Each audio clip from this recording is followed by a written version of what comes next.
ओम श्री परमात्मने नमः। अथ द्वादशोऽध्यायः भक्तियोगः।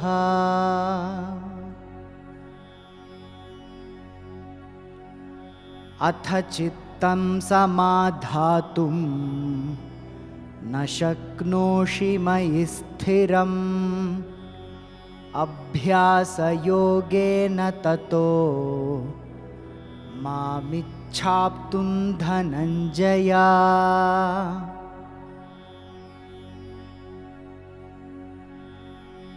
अभ्यासेऽप्यसमर्थोऽसि मत्कर्म परमो भव।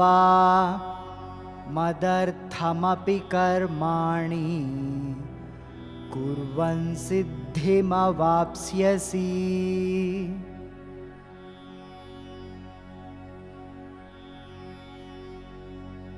अथैतदप्यशक्तोऽसि कर्तुं मद्योगमाश्रितः सर्वकर्मफलत्यागं ततः कुरु यतात्मवान्।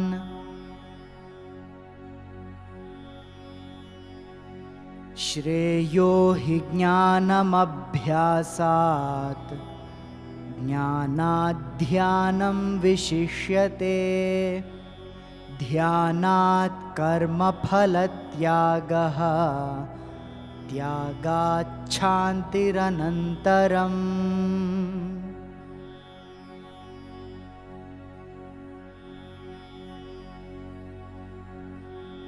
अद्वेष्टा सर्वभूतानां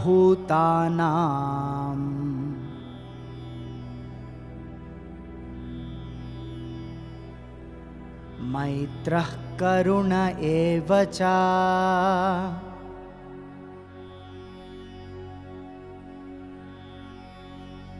निर्ममो निरहङ्कारः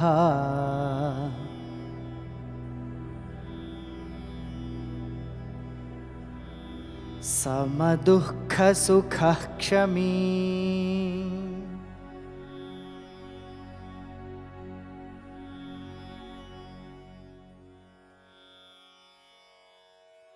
Adveshta has no hatred, Sarva Bhutanam toward all beings, Maitraha friendly, Karunaha compassionate, Eva indeed, Cha and Nirmamaha free from the feelings of mind or attachment, Nirahankaraha free from the feelings of I or egoism, Sama equal-minded, Dukkha pain, Sukha pleasure, Kshami forbearing or forgiving.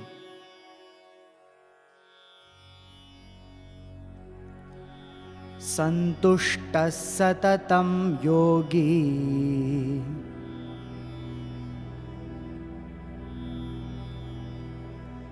yatatma dridha nishchayaha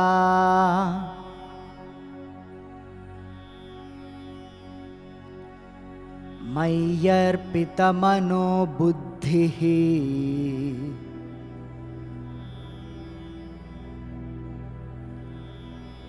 यो मद्भक्तः स मे प्रियः।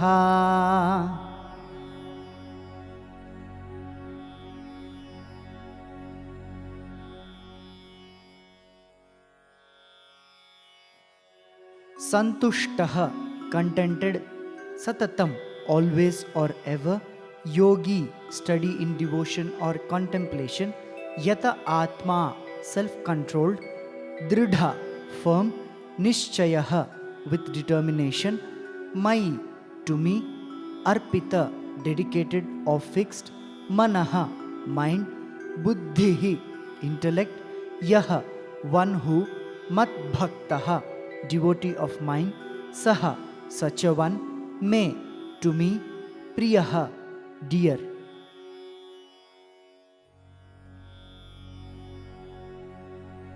Yasmanno dvijate loko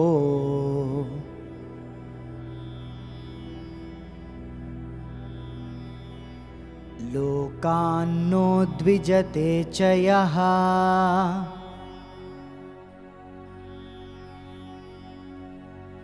हर्षामर्षभयोद्वेगैः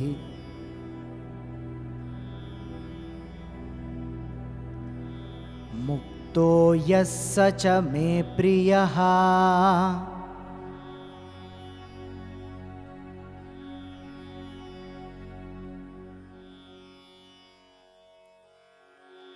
Yasmat, by whom, na, not, udvijate, agitated or afflicted, lokaha, world or people, lokat, by the world or people, na, not, udvijate, agitated or disturbed, cha, and yaha, one who, harsha, joy, amarsha, distress, bhaya, fear, udvegaihi, anxiety, muktah, free, yah, who, saha, such a one, cha, and me, to me, priyah, dear.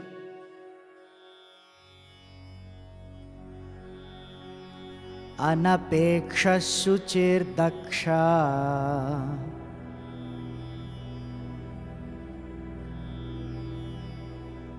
उदासीनो गतव्यथः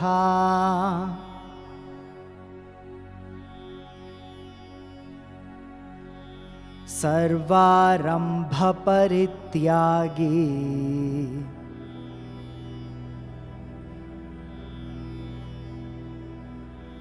यो मद्भक्तः स मे प्रियः।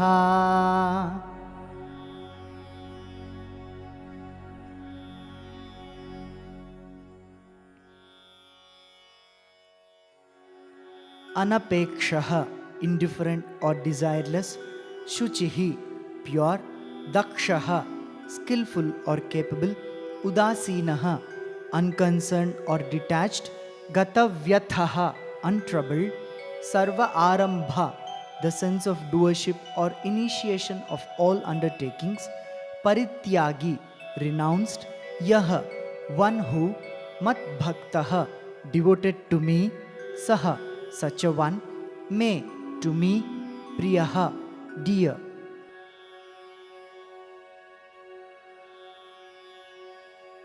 The Lord's dear ones are deeply devoted and dedicated to Him. They see Him in all and relate to everyone without malice and hatred. Being completely God-centered, they are pure externally and internally, equanimous, desireless, self-controlled, and devoid of ego and worldly attachments. Being fearless and of free spirit, they courageously face problems in life. One who has no hatred toward all beings and indeed friendly and compassionate to all, free from the feelings of I and mine, equal-minded in both pain and pleasure, forgiving, always contented, steady in contemplation, self-controlled, possessed of firm determination, with the mind and intellect dedicated to me, such a devotee of mine is dear to me. One by whom the world does not get agitated, and one who also does not get agitated by the world, who is free from joy, distress, fear, and anxiety, such a one is dear to me. One who is desireless, pure, capable, detached, untroubled, and renounced of all sense of doership, such a one who is devoted to me is dear to me.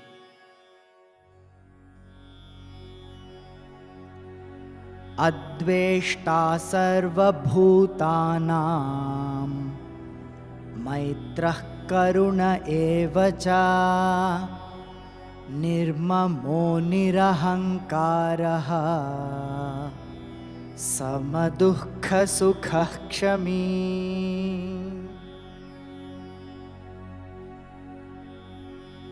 सन्तुष्टः सततं योगी यतात्मा दृढनिश्चयः मय्यर्पितमनो बुद्धिः यो मद्भक्तः स मे प्रियः.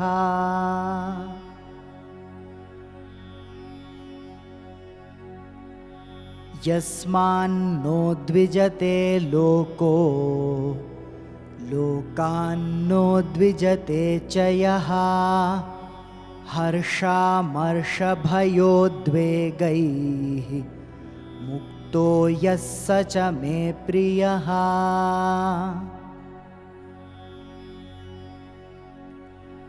अनपेक्षः शुचिर्दक्षः उदासीनो गतव्यथः सर्वारम्भपरित्यागी